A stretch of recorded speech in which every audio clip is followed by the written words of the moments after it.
Hey guys, we are here with Anton, the official Magician of Salem. Anton, how are you doing tonight? I'm doing great. How are you doing, Lori? I'm fabulous. Anton is going to be doing an amazing event at Teresa's Italian Eatery, and we are here filming some stuff, which you guys will see behind the scenes of.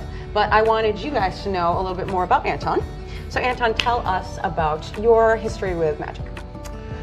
So I've been doing magic now for about 20 years and I love it. I did my first magic performance when I was a kid. You know, like a lot of magicians, I started doing tricks for the other kids on the playground, which actually at first didn't go so well.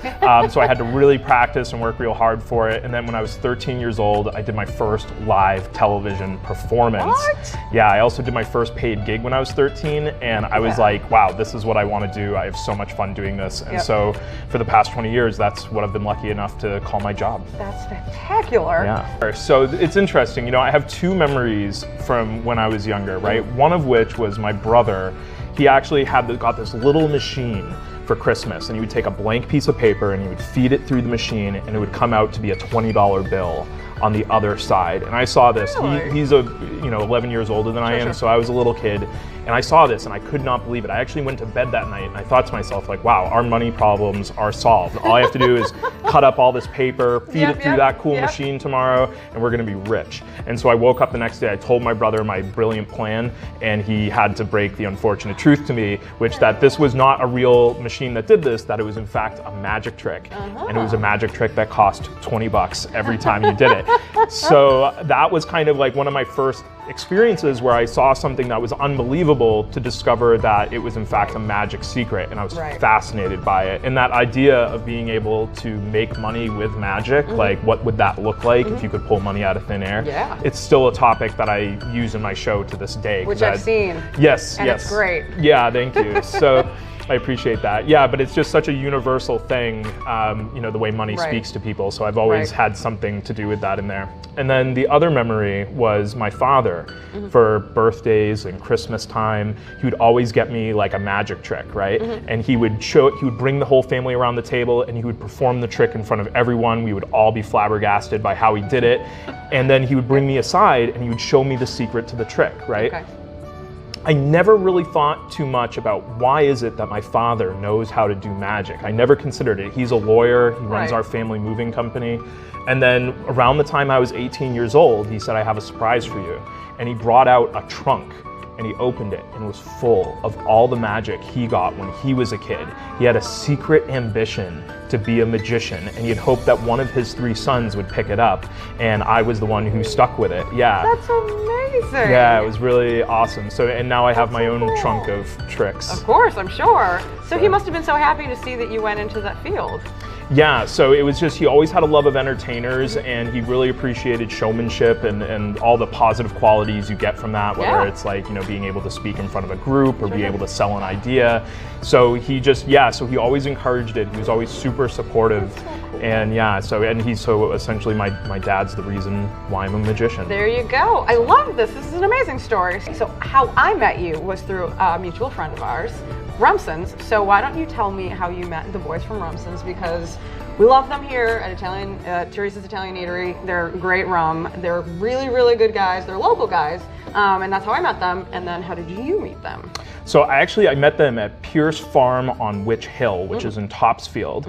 And so, but interesting tidbit about Pierce Farm is that was apparently where the witches would go and hang out like late at night. And now it's this beautiful wedding venue, right? Wait, that's so cool. Yeah, isn't that fun? Yeah. So, because that area of Topsfield used to be part of Salem, right? Sure. So I met the guys from Rumson. I was asked to go to an event and perform interactive close-up magic, right? And they happened to be there sharing their magic potion right here, the Rumson Rum.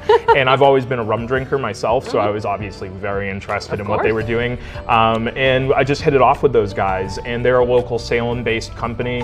And so we've gotten together and done a few collaborations on different things, but at the end of the day, I like their rum.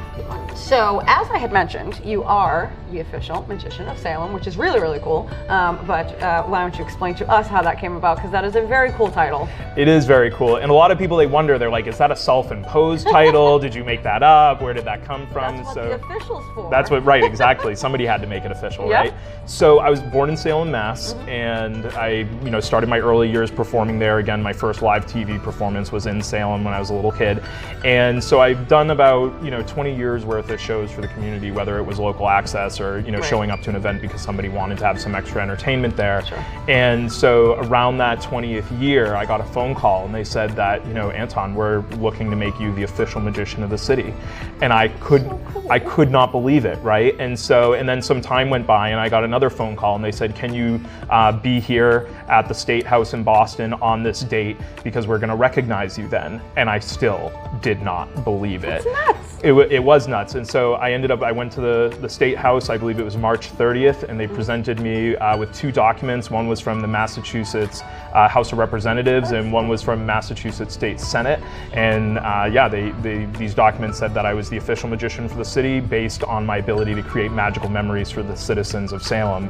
And then a month later, the Salem City Hall recognized me in the same way with another document there. So yeah. cool. It High is. five to Hey, you. thank you so much. Yeah, it really is the coolest. Like a lot of magicians, they hope to maybe have a Vegas Yeah. show or a television thing, but to be the official magician of the city I was born in, I couldn't ask for more. That's magical in itself. Like, It's what the an best. amazing connection to have with your city. Yeah, it's the best. Were you working in Salem when this happened, or were you? So that was actually during when I was traveling and tour managing, and I was spending a lot of time. I was on a plane 2 to 4 times a week. Wow. So I was every place. And then shortly after those resolutions passed, I came back to the area so I could start to explore what I could do with that title. Yeah, of course. exactly. That's amazing. Well, congratulations on that. Now, could you tell everyone where they can find everything about you? Yeah, so the best place for you guys at home, if you want to learn some more about me, is to go to antonpresents.com. That's where you can find out about everything I do, whether that's speaking or team building or interactive close-up magic for the cocktail hour of your next event. You can find all that information there. If you're on social media, I do Facebook. It's Anton James. You'll find me there under that. And if you do Instagram, it's real easy. It's Official Magician of Salem, and that's all one word. So that's the best places to find me. Now, where else can you be found, say, August 9th of this summer? August 9th is actually a very special performance. I'm going to be here doing my evening show live at Teresa's Italian Eatery, and it's going to be a blast. I'm really excited. If you guys at home want to know how to reserve tickets, go to teresaseatery.com/blog. That's where we're going to have all the information, and I would love to see you guys there. So it's going to be a great time, and it seems like it's going to fill up quick. So make sure to get on there and reserve your tickets as soon as you can. Awesome. Thank you so much. Yeah, of course, Lori. It was a pleasure. Very nice to see you. I'll see you soon.